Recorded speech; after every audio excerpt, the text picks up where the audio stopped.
Hey everyone, this is Rahul with the Alternative Investors Hangout, and today we have a returning guest. He is Fabian Calvo. He's over at Fabian for Liberty, his YouTube channel.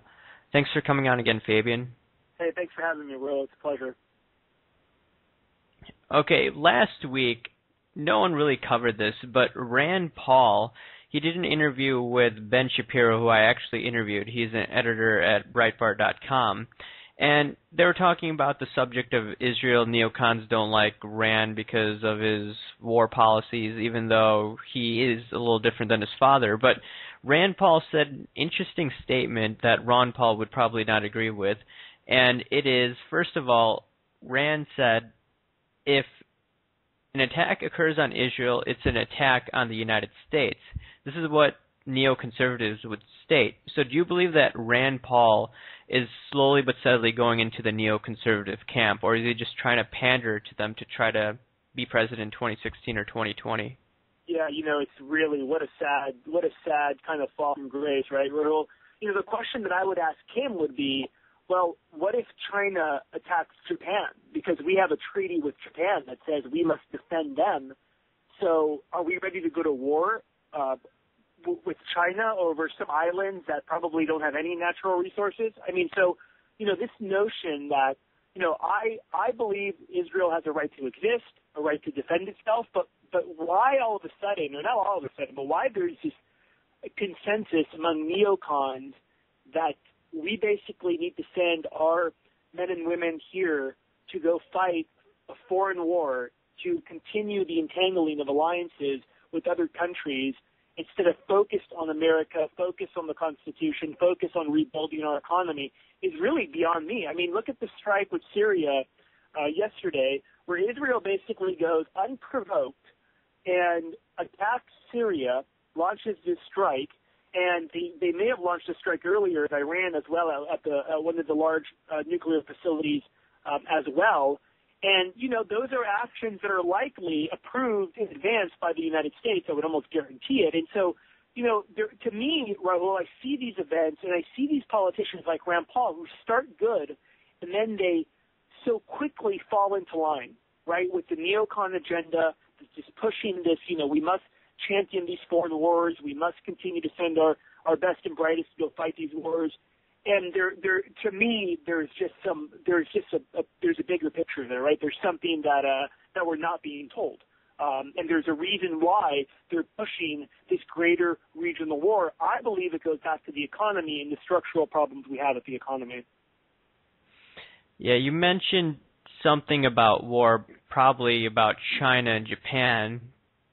And we were talking about this before this interview, and it's regarding China, and you talked about this in your other video regarding China. The Chinese stated that in Davos, or last week, that the United States should stop printing all its money, because what's going to happen down the road is you're going to have dollar debasement, they're going to lose a lot of money on their holdings, and then you could have a currency war, which could lead to a trade war, and then you also suggested that this could be turning into a real war.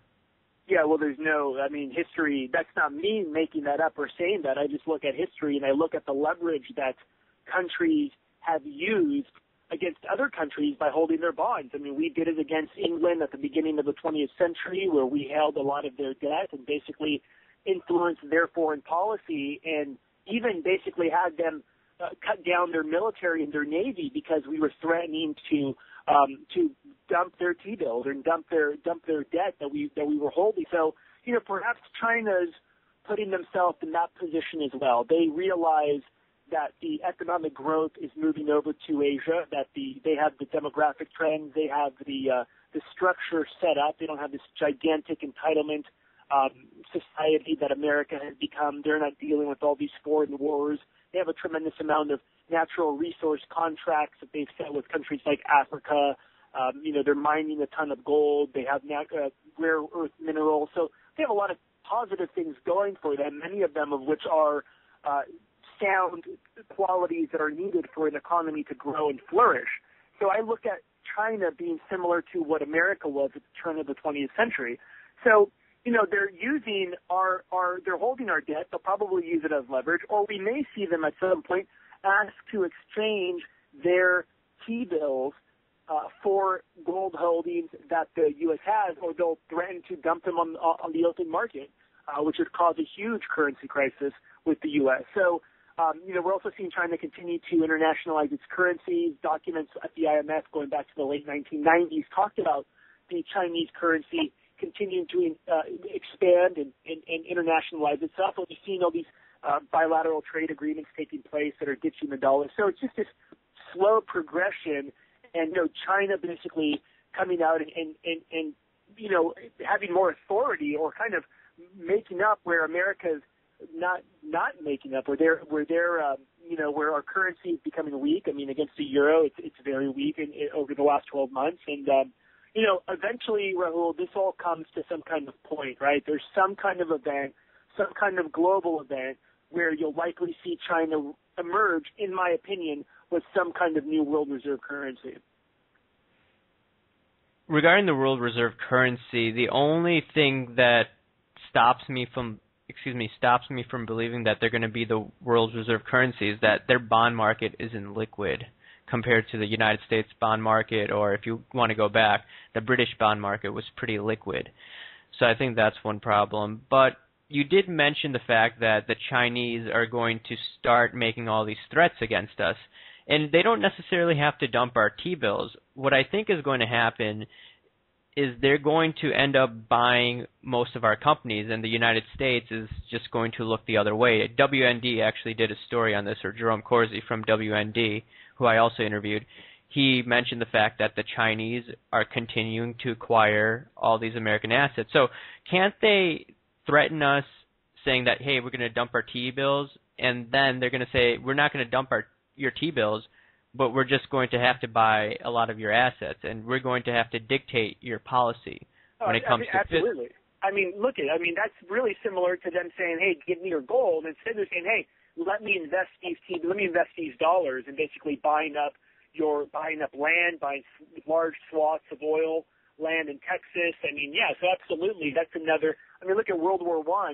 After World War I, Germany had to give up a lot of its prosperous coal mining areas as collateral to the countries for basically war reparations. So absolutely, this is all history repeating itself, Rahul, and people that don't know history, it's unfortunate because we're entering this time where there's going to be just profound changes. It's what I call this 21st century paradigm shift, where everything from technology to healthcare to global financial markets to politics, the currency that you use, it's all changing very, very rapidly. And I think there's tremendous opportunity for entrepreneurs in this age, but for people that are just buying into the 21st or the 20th century economic paradigm or the 20th century job security paradigm, those people are going to be hurt really bad. And unfortunately, that's the majority of the middle class, most of the poor, and they have the probability of being wiped out.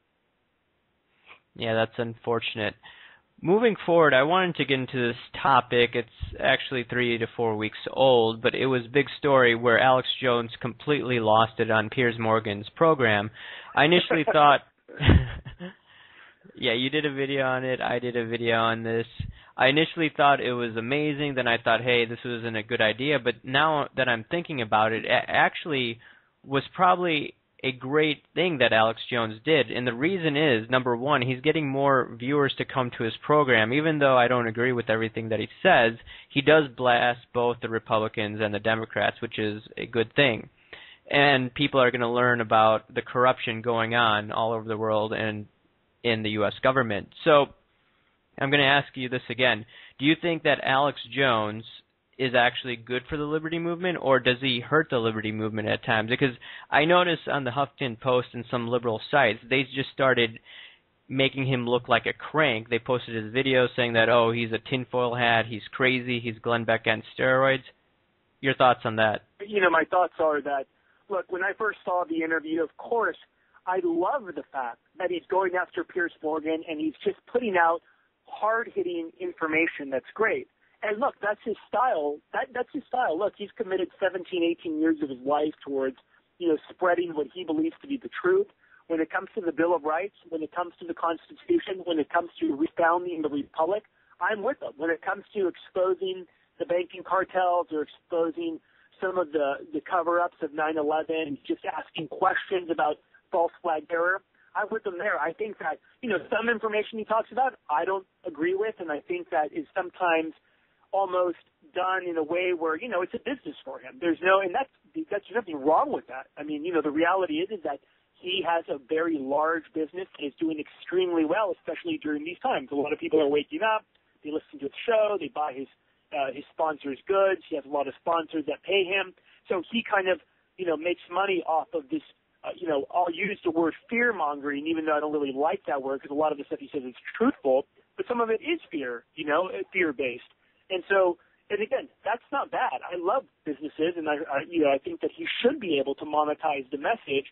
But I'm just getting at what my point is that, I think that he was pretty much used, whether they did it successfully or not, he was used by Piers Morgan to say, look, this is what gun supporters are like. You're either going to side with people who want what they claim to be reasonable gun restrictions, which I don't agree with pretty much none of it, but either you side with that or you side with people like this guy. And, I think a lot of people see that and they think this guy's crazy and the information he's talking about, although truthful, they think he's nuts. And so, does it help? I don't think Alex Jones won anyone over. I don't think that, grandma or, someone like my mom or someone watching that program said, hey, I like this guy's delivery. I think they were like, this guy's freaking crazy. But I think for those of us that are a little more hardcore, we love to see him beat up on Piers Morgan. So, I don't think it helped. But I think, he's speaking up for gun rights and for the Second Amendment, and I think overall that's a good thing. Yeah, a few things to add to that. I just noticed how his ratings just all of a sudden went up after that. His YouTube subscribers went up over 80,000, which is pretty impressive, to like over 384,000. Yeah, but and Rahul, I mean, real quick, that the day of the interview, he posts this confrontation he has with the TSA, and again, look, I mean, more power to him. I'm not saying this is bad, but I'm just saying people, I think, need to just put it in context, right? I mean, when it goes down with the government, I mean, are people really ready to take up arms against the government? I mean, I think we've seen how that ends up. I don't think that's necessarily the right way to go. And, and I'm not saying he's advocating that, but, he talks a lot about it. I listen to his program. I enjoy it. I think it's entertaining. But, people just need to put it in the right context. Yeah, that is true. And then another thing I wanted to add before that last statement was that I think both of them used each other to try to, Alex to get more ratings, and then Piers wanted to try to make gun owners look like a bunch of cranks. But anyways,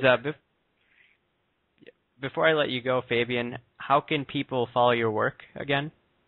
If they want to get more information on the real estate markets and, different things that we're doing over at my private equity firm, The Note House, you could just go to thenotehouse.us, sign up for our newsletter.